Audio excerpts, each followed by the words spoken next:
Why is it so hard for us to love ourselves and to be compassionate with ourselves?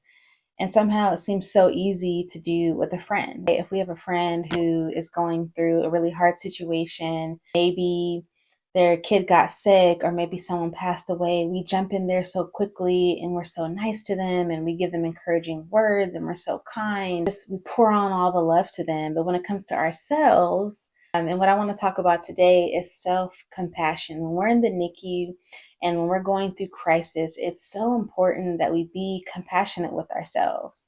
And really, what that means, self compassion, is treating ourselves like we would a friend. The same kindness we would extend to our friend, the same gentleness is the same thing that we are meant to extend to ourselves. And I was in a training with one of the top psychologists who studies self compassion.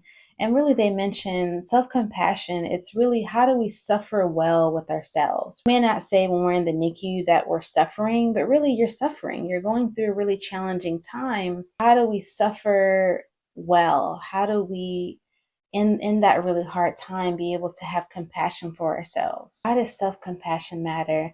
One, because when we're not compassionate to ourselves, it drains us. We end up being exhausted because we spend all day spinning negative narratives around our mind, beating ourselves up, and we're just drained because we are not being kind to ourselves. It's the same way we would feel if someone else treated us like that. At the end of it, oh my gosh, we would feel so horrible. And so we do that to ourselves.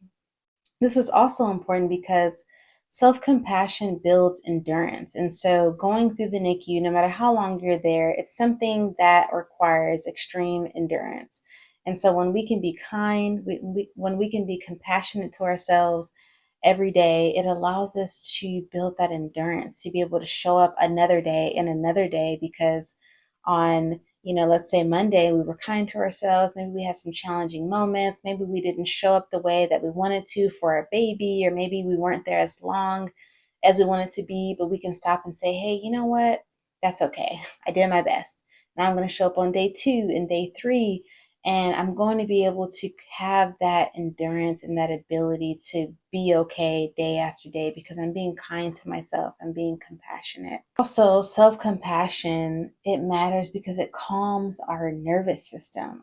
Our nervous system is already sort of out of whack because we have so much going on, the anxiety, the fear, the worry, everything that we're experiencing. But when we're kind to ourselves, and we're gentle, it really calms our nervous system and puts us in a different mental and emotional space. And my encouragement to you today is practice self compassion. Let's reframe. Maybe in our mind, we start beating ourselves up, but maybe we take a moment and say, hey, you know what? I'm doing a great job. I showed up today. I spent, a few hours with my baby. I had a chance to have a great conversation with the doctors and I provided helpful feedback. And so today I want you to, in some way, practice being kind to yourself. The same thing, think of yourself as your friend and the same things you would do for your friend, that encouraging text, those encouraging words, that gentleness. I want you today to sort of just relax, rest, and take a moment to truly be kind to yourself, to honor the season that you're in with your baby and everything you're going through in your life, and take that pause to just be kind and loving to yourself. I want you to know that you deserve the same compassion that everyone else deserves. You deserve it as well.